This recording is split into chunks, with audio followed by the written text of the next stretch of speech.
Hi, welcome back to Pulp Science Fiction. If you enjoy my content, please consider hitting the like button. It's the only way the YouTube algorithm notices me.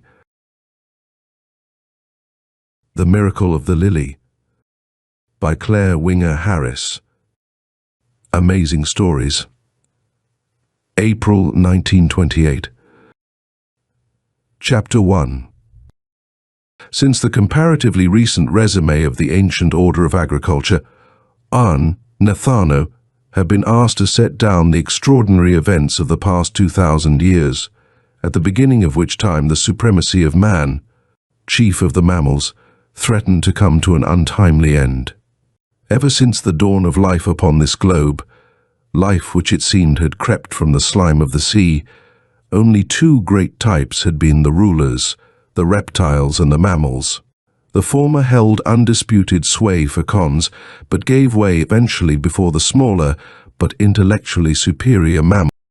Man himself, the supreme example of the ability of life to govern and control inanimate matter, was master of the world with apparently none to dispute his right.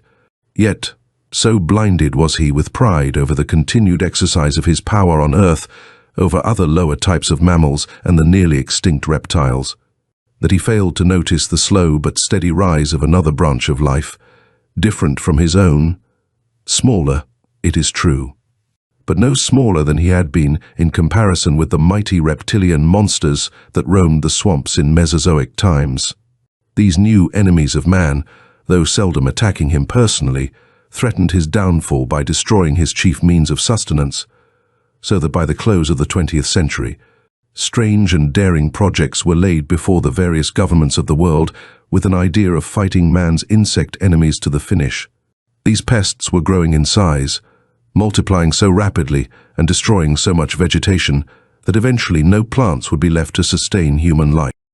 Humanity suddenly woke to the realization that it might suffer the fate of the nearly extinct reptiles. Would mankind be able to prevent the encroachment of the insects? And at last man knew that unless drastic measures were taken at once, a third great class of life was on the brink of terrestrial sovereignty.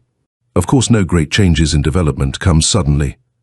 Slow evolutionary progress had brought us up to the point where, with the application of outside pressure, we were ready to handle a situation that, a century before, would have overwhelmed us.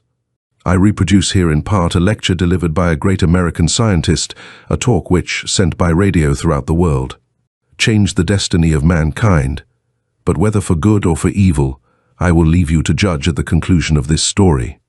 Only in comparatively recent times has man succeeded in conquering natural enemies, flood, storm, inclemency of climate, distance, and now we face an encroaching menace to the whole of humanity. Have we learned more and more of truth and of the laws that control matter only to succumb to the first real danger that threatens us with extermination?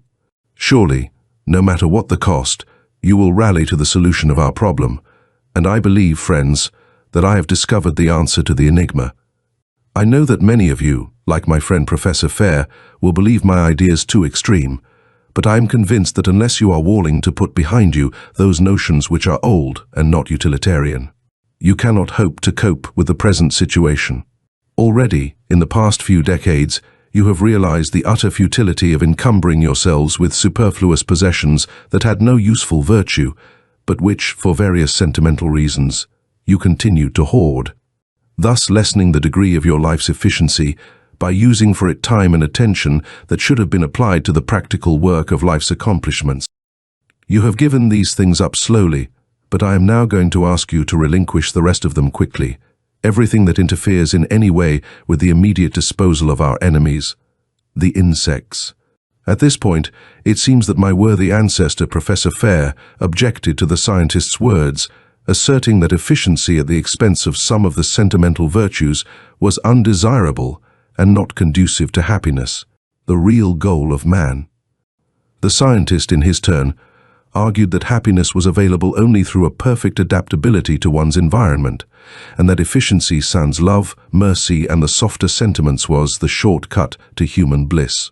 It took a number of years for the scientist to put over his scheme of salvation, but in the end he succeeded, not so much from the persuasiveness of his words, as because prompt action of some sort was necessary.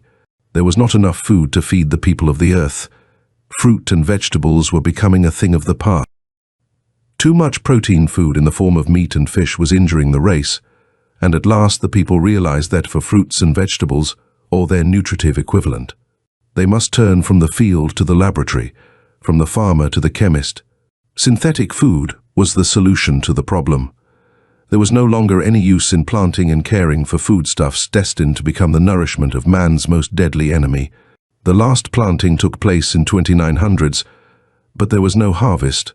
The voracious insects took every green shoot as soon as it appeared, and even trees that had previously withstood the attacks of the huge insects were by this time stripped of every vestige of greenery. The vegetable world suddenly ceased to exist. Over the barren plains, which had been gradually filling with vast cities, man-made fires brought devastation to every living bit of greenery, so that in all the world there was no food for the insect pests. Chapter 2. Extract from the diary of Delphaire, a descendant of Professor Fair, who had opposed the daring scientist. From the borders of the great state city of Iowa, I was witness to the passing of one of the great kingdoms of earth, the vegetable, and I cannot find words to express the grief that overwhelms me as I write of its demise, for I loved all growing things. Many of us realized that earth was no longer beautiful, but if beauty meant death, better life in the sterility of the metropolis. The viciousness of the thwarted insects was a menace that we had foreseen and yet failed to take into adequate account. On the city-state borderland, life is constantly imperiled by the attacks of well-organized bodies of our dreaded foe. Note, the organization that now exists among the ants, bees, and other insects testifies to the possibility of the development of military tactics among them in the centuries to come. Robbed of their source of food, they have become emboldened to such an extent that they will take any risks to carry human beings away for food and after one of their well-organized raids. The toll of human life is appalling. But the great chemical laboratories where our synthetic food is made and our oxygen plants, we thought were impregnable to their attacks. In that we were mistaken. Let me say briefly that since the destruction of all vegetation which furnished a part of the oxygen essential to human life, it became necessary to manufacture this gas artificially for general diffusion through the atmosphere. I was flying to my work, which is in oxygen plant number 21, when I noticed a peculiar thing on Upper Speedway near food plant number 3439. Although it was night, the various levels of the state city were illuminated as brightly as by day. A pleasure vehicle was going with prodigious speed westward. I looked after it in amazement. It was unquestionably the car of Eric, my co-worker at oxygen plant number 21. I recognized the gay color of its body, but to verify my suspicion beyond the question of a doubt, I turned my volplane in pursuit and made out the familiar license number. What was Eric doing away from the plant before I had arrived to relieve him from duty? In hot pursuit, I sped above the car to the very border of the state city, wondering what unheard-of errand took him to the land of the enemy, for the car came to a sudden stop at the edge of what had once been an agricultural area. Miles ahead of me stretched an enormous expanse of black sterility. At my back was the teeming metropolis, 5 levels high, if one counted the hangar level, which did not cover the residence sections. I had not long to wait, for almost immediately my friend appeared. What a sight he presented to my incredulous gaze! He was literally covered from head to foot with the 2-inch ants that, next to the beetles, had proved the greatest menace in their attacks upon humanity. With wild, incoherent cries he fled over the rock and stubble-burned earth. As soon as my stunned senses permitted, I swooped down toward him to effect a rescue, but even as my plane touched the barren earth, I saw that I was too late, for he fell, borne down by the vicious attacks of his myriad foes. I knew it was useless for me to set foot upon the ground, for my fate would be that of Eric. I rose 10 feet and, seizing my Poisonga's weapon, let its contents out upon the tiny black evil things that swarmed below. I did not bother with my mask, for I planned to rise immediately, and it was not a moment too soon. From across the wasteland, A dark cloud eclipsed the stars, and I saw coming toward me a horde of flying ants interspersed with larger flying insects, all bent upon my annihilation. I now took my mask and prepared to turn more gas upon my pursuers, but alas, I had used every atom of it in my attack upon the non-flying ants. I had no recourse but flight, and to this I immediately resorted, knowing that I could outdistance my pursuers. When I could no longer see them, I removed my gas mask. A suffocating sensation seized me. I could not breathe. How high had I flown in my endeavor to escape the flying ants?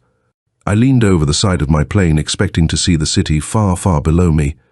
What was my utter amazement when I discovered that I was scarcely 1,000 feet high.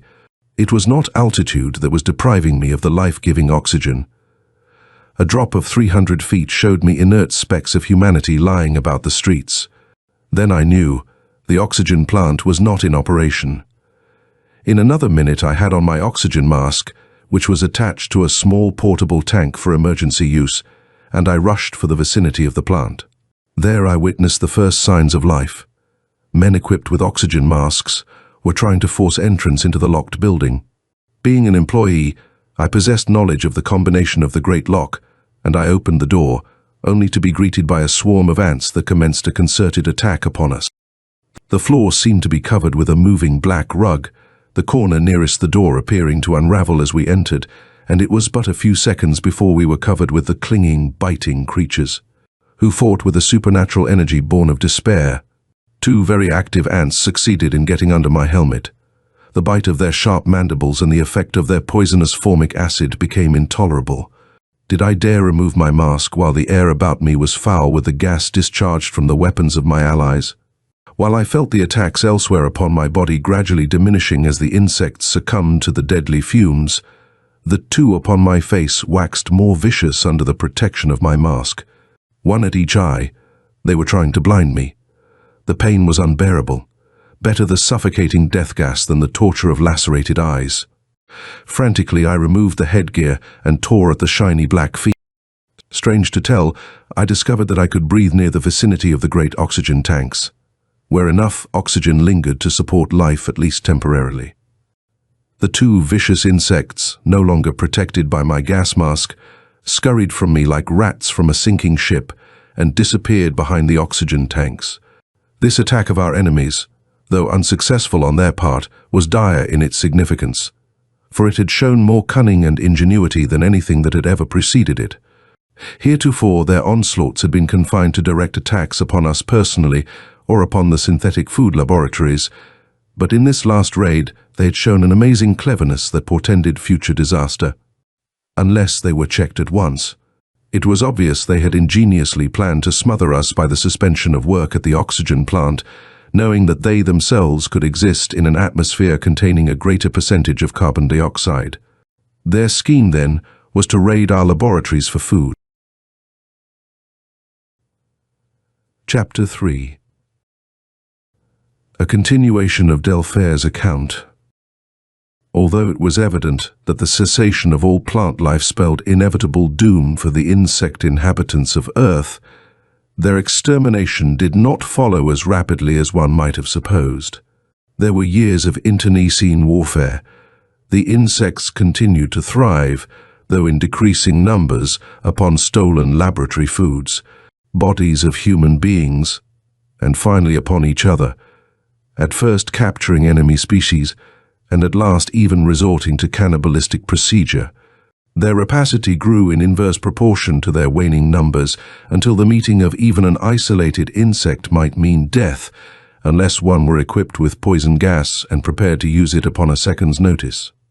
I am an old man now, though I have not yet lived quite 2 centuries, but I am happy in the knowledge that I have lived to see the last living insect which was held in captivity. It was an excellent specimen of the stag beetle, Lucanus, and the years have testified that it was the sole survivor of a form of life that might have succeeded man upon this planet. This beetle was caught weeks after we had previously seen what was supposed to be the last living thing upon the globe, barring man and the sea life. Untiring search for years has failed to reveal any more insects, so that at last man rests secure in the knowledge that he is monarch of all he surveys. I have heard that long, long ago man used to gaze with a fearful fascination upon the reptilian creatures which he displaced. And just so did he view this lone specimen of a type of life that might have covered the face of the earth but for man's ingenuity. It was this unholy lure that drew me one day to view the captive beetle in his cage in District 404 at Universopolis. I was amazed at the size of the creature, for it looked larger than when I had seen it by television, but I reasoned that upon that occasion there had been no object near with which to compare its size. True, the broadcaster had announced its dimensions, but the statistics concretely given had failed to register a perfect realization of its prodigious proportions. As I approached the cage, the creature was lying with its dorsal covering toward me, and I judged it measured 14 inches from one extremity to the other. Its smooth, horny sheath gleamed in the bright artificial light. It was confined on the 3rd level. As I stood there, mentally conjuring a picture of a world overrun with billions of such creatures as the one before me, the keeper approached the cage with a meal portion of synthetic food. Although the food has no odor, the beetle sensed the man's approach, for it rose on its jointed legs and came toward us, its horn like prongs moving threateningly. Then, apparently remembering its confinement and the impotency of an attack, it subsided and quickly ate the food which had been placed within its prison. The food consumed, it lifted itself to its hind legs, partially supported by a box, and turned its great eyes upon me. I have never been regarded with such utter malevolence before. The detestation was almost tangible, and I shuddered involuntarily. As plainly as if he spoke, I knew that Lucanus was perfectly cognizant of the situation, and in his gaze I read the concentrated hate of an entire defeated race.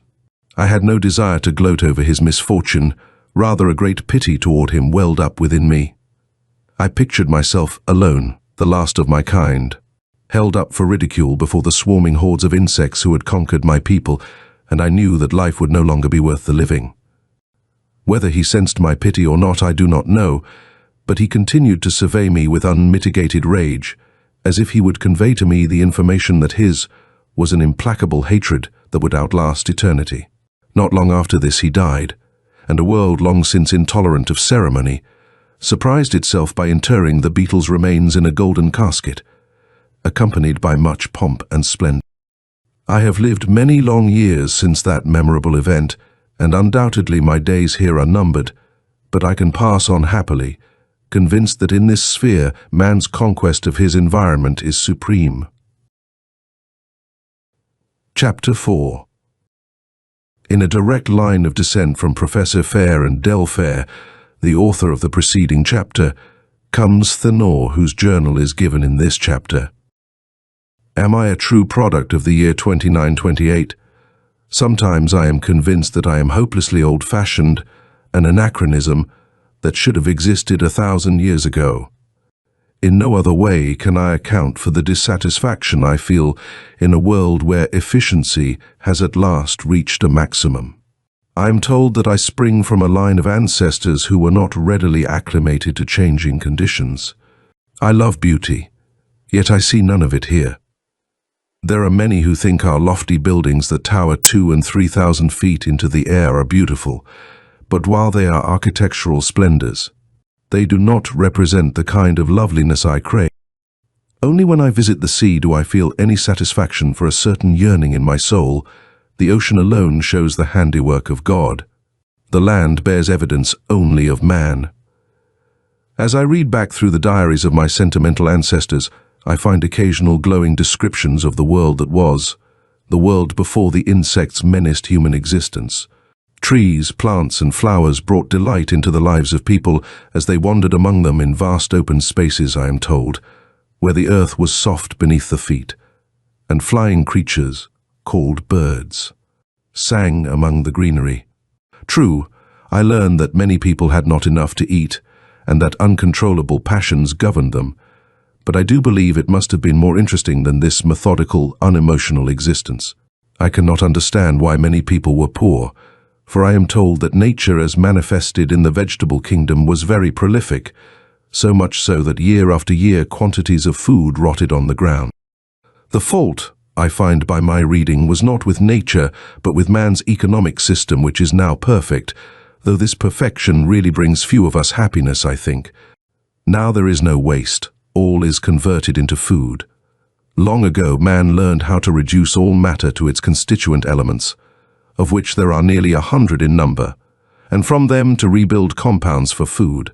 The old axiom that nothing is created or destroyed, but merely changed from one form to another, has stood the test of ages. Man, as the agent of God, has simply performed the miracle of transmutation himself, instead of waiting for natural forces to accomplish it as in the old days. At first, humanity was horrified when it was decreed that it must relinquish its dead to the laboratory. For too many eons had man closely associated the soul and body, failing to comprehend the body as merely a material agent, through which the spirit functioned. When man knew at last of the eternal qualities of spirit, he ceased to regard the discarded body with reverential awe, and saw in it only the same molecular constituents which comprised all matter about him. He recognized only material basically the same as that of stone or metal, material to be reduced to its atomic elements and rebuilt into matter that would render service to living humanity. That portion of matter wherein spirit functions. The drab monotony of life is appalling. Is it possible that man had reached his height 1,000 years ago and should have been willing to resign Earth's sovereignty to a coming order of creatures destined to be man's worthy successor in the eons to come? It seems that life is interesting only when there is a struggle, a goal to be reached through an evolutionary process. Once the goal is attained, all progress ceases. The huge reptiles of preglacial ages rose to supremacy by virtue of their great size. And yet, was it not the excessive bulk of those creatures that finally wiped them out of existence? Nature, it seems, avoids extreme. She allows the fantastic to develop for a while and then wipes the slate clean for a new order of development. Is it not conceivable that man could destroy himself through excessive development of his nervous system and give place for the future evolution of a comparatively simple form of life, such as the insects were at man's height of development? This, it seems to me, was the great plan, a scheme with which man dared to interfere and for which he is now paying by the boredom of existence. The Earth's population is decreasing so rapidly that I fear another 1,000 years will see a lifeless planet hurtling through space. It seems to me that only a miracle will save us now. Chapter 5. The original writer, Nathano, resumes the narrative. My ancestor, Thanor, of 10 centuries ago, according to the records he gave to my great-grandfather, seems to voice the general despair of humanity which, bad enough in his times, has reached the nth power in my day. A soulless world is gradually dying from self-inflicted boredom, as I have ascertained from the perusal of the journals of my forebears, even antedating the extermination of the insects. I come of a stock that clings with sentimental tenacity to the things that made life worthwhile in the old days.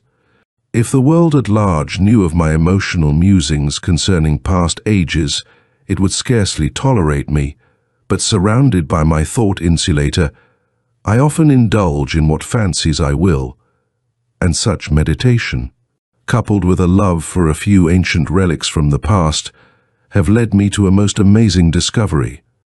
Several months ago, I found among my family relics a golden receptacle 2 feet long, 1.5 in width and 1 in depth, which I found, upon opening, to contain many tiny square compartments, each filled with minute objects of slightly varying size, texture, and color. "Not sand," I exclaimed, as I closely examined the little particles of matter. "Food?" After eating some, I was convinced that their nutritive value was small in comparison with a similar quantity of the products of our laboratories. What were the mysterious objects? Just as I was about to close the lid again, convinced that I had one over-sentimental ancestor whose gift to posterity was absolutely useless, my pocket radio buzzed, and the voice of my friend, Stentor, the interplanetary broadcaster, issued from the tiny instrument. "If you're going to be home this afternoon," said Stentor, "I'll skate over. I have some interesting news." I consented, for I thought I would share my find with this friend whom I loved above all others. But before he arrived, I had again hidden my golden chest, for I had decided to await the development of events before sharing its mysterious secret with another. It was well that I did this, for Stentor was so filled with the importance of his own news that he could have given me little attention at first. "Well, what is your interesting news?" I asked after he was comfortably seated in my adjustable chair. "You'd never guess," he replied with irritating leisureliness. "Does it pertain to Mars or Venus?" I queried. "What news of our neighbor planets?" "You may know it has nothing to do with the self-satisfied Martians," answered the broadcaster. "But the Venusians have a very serious problem confronting them. It is in connection with the same old difficulty they have had ever since interplanetary radio was developed 40 years ago.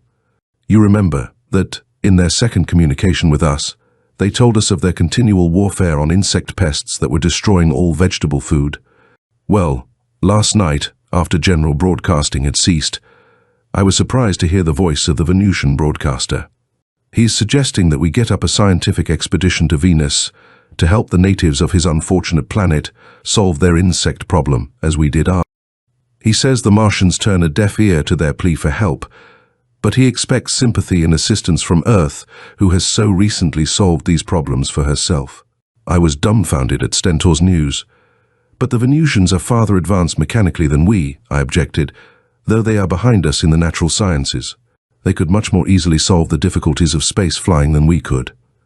"That is true," agreed Stentor, "but if we are to render them material aid in freeing their world from devastating insects, we must get to Venus. The past 4 decades have proved that we cannot help them merely by verbal instructions.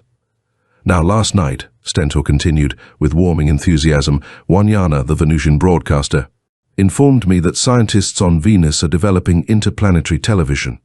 This, if successful, will prove highly beneficial in facilitating communication, and it may even do away with the necessity of interplanetary travel, which I think is centuries ahead of us yet. Television, though so common here on Earth and on Venus, has seemed an impossibility across the ethereal void," I said. "But if it becomes a reality, I believe it will be the Venusians who will take the initiative. Though of course they will be helpless without our friendly cooperation.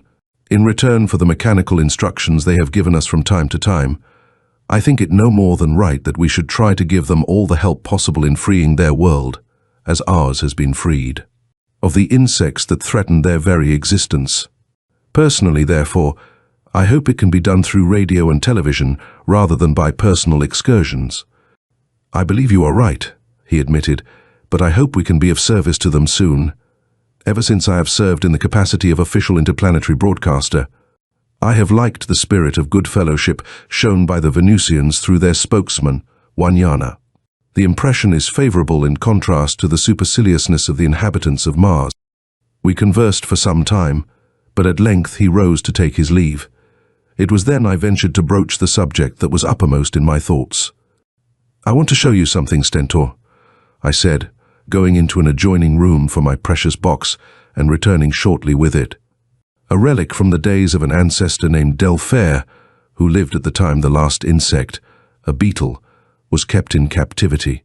Judging from his personal account, Delphaire was fully aware of the significance of the changing times in which he lived, and contrary to the majority of his contemporaries, possessed a sentimentality of soul that has proved an historical asset to future generations. "Look, my friend, these he left to posterity." I deposited the heavy casket on a table between us and lifted the lid, revealing to Stentor the mystifying particles. The face of Stentor was eloquent of astonishment.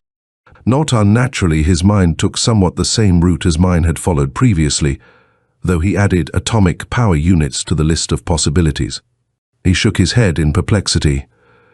"Whatever they are, there must have been a real purpose behind their preservation," he said at last. "You say this old fellow Delphaire witnessed the passing of the insects. What sort of a fellow was he?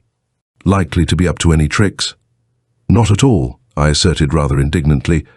"He seemed a very serious-minded chap, worked in an oxygen plant and took an active part in the last warfare between men and insects."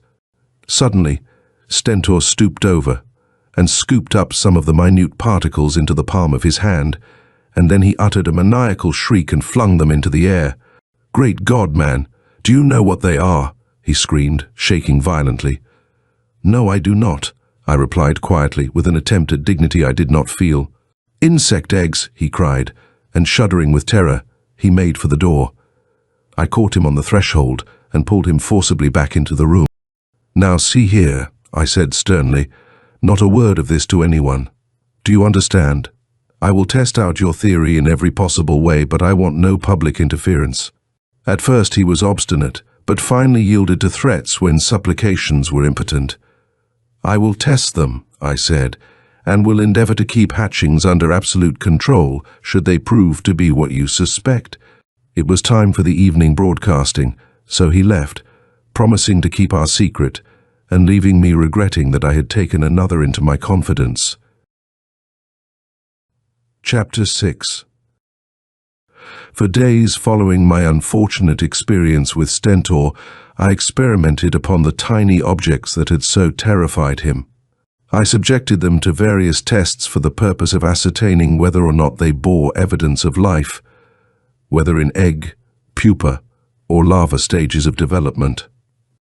And to all my experiments, there was but one answer: no life was manifest.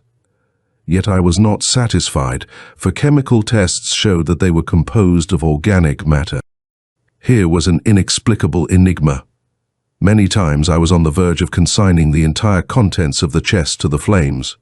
I seemed to see in my mind's eye the world again overridden with insects, and that calamity due to the indiscretions of one man.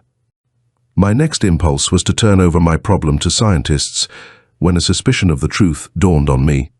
These were seeds, the germs of plant life, and they might grow. But alas, where? Over all the earth man has spread his artificial dominion. The state city has been succeeded by what could be termed the nation city, for one great floor of concrete or rock covers the country. I resolved to try an experiment, the far-reaching influence of which I did not at that time suspect. Beneath the lowest level of the community edifice in which I dwell, I removed, by means of a small atomic excavator, a slab of concrete large enough to admit my body. I let myself down into the hole and felt my feet resting on a soft, dark substance that I knew to be dirt. I hastily filled a box of this, and after replacing the concrete slab, returned to my room, where I proceeded to plant a variety of the seeds. Being a product of an age when practically to wish for a thing in a material sense is to have it, I experienced the greatest impatience while waiting for any evidences of plant life to become manifest. Daily, yes hourly, I watched the soil for signs of a type of life long since departed from the earth, and was about convinced that the germ of life could not have survived the centuries, when a tiny blade of green proved to me that a miracle, more wonderful to me than the works of man through the ages, was taking place before my eyes. This was an enigma so complex and yet so simple that one recognized in it a direct revelation of nature. Daily and weekly I watched in secret the botanical miracle. It was my one obsession. I was amazed at the fascination it held for me, a man who viewed the marvels of the 34th century with unemotional complacency. It showed me that nature is manifest in the simple things which mankind has chosen to ignore. Then one morning when I awoke, a white blossom displayed its immaculate beauty and sent forth its delicate fragrance into the air. The lily, a symbol of new life, resurrection. I felt within me the stirring of strange emotions I had long believed dead in the bosom of man. But the message must not be for me alone. As of old, the lily would be the symbol of life for all. With trembling hands, I carried my precious burden to a front window where it might be witnessed by all who passed by.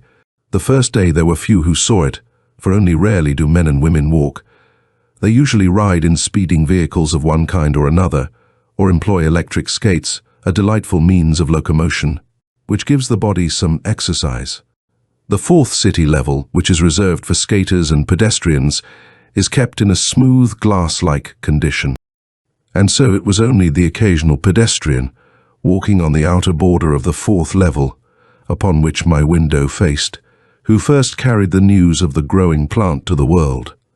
And it was not long before it was necessary for civic authorities to disperse the crowds that thronged to my window, for a glimpse of a miracle in green and white.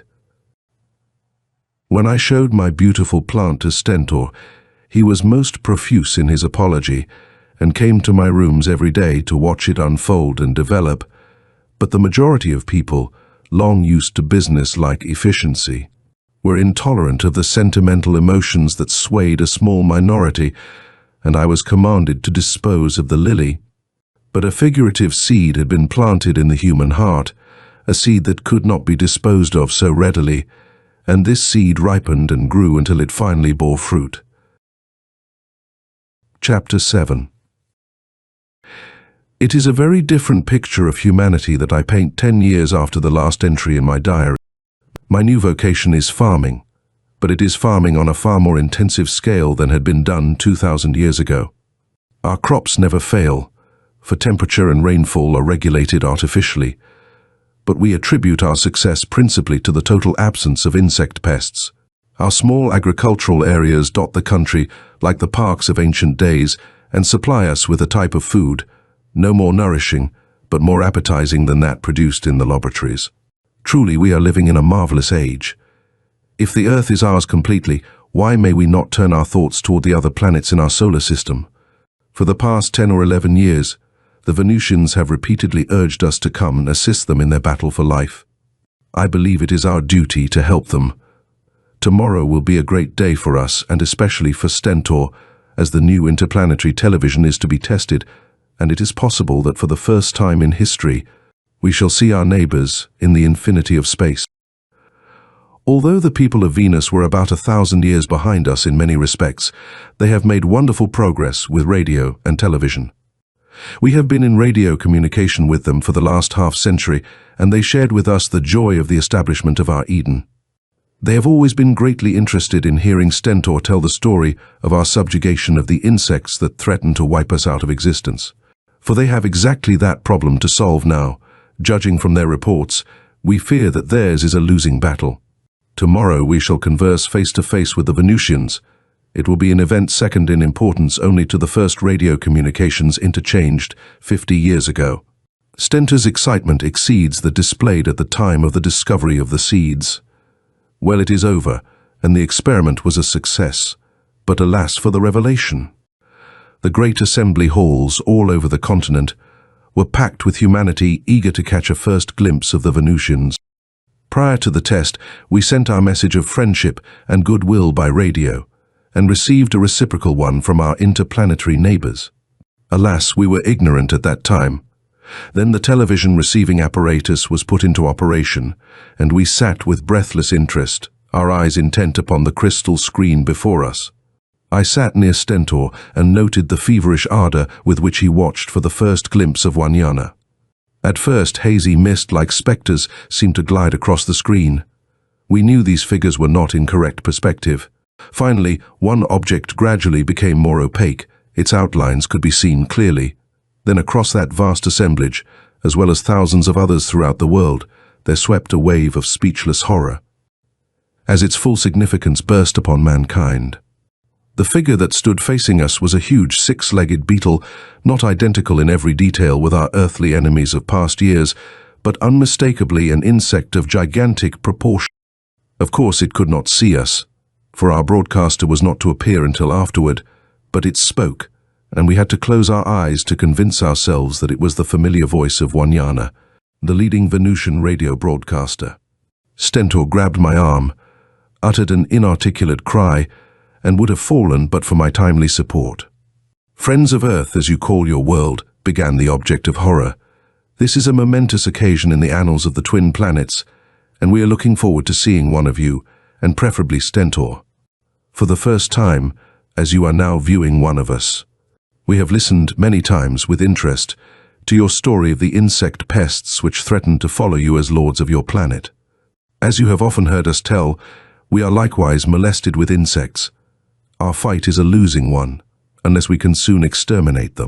Suddenly, the Venusian was joined by another being, a colossal ant, who bore in his forelegs a tiny, light-colored object which he handed to the beetle announcer, who took it and held it forward for our closer inspection. It seemed to be a tiny ape, but was so small we could not ascertain for a certainty. We were convinced, however, that it was a mammalian creature and insect pest of Venus. Yet in it we recognized rudimentary man as we know him on Earth. There was no question as to the direction in which sympathies instinctively turned.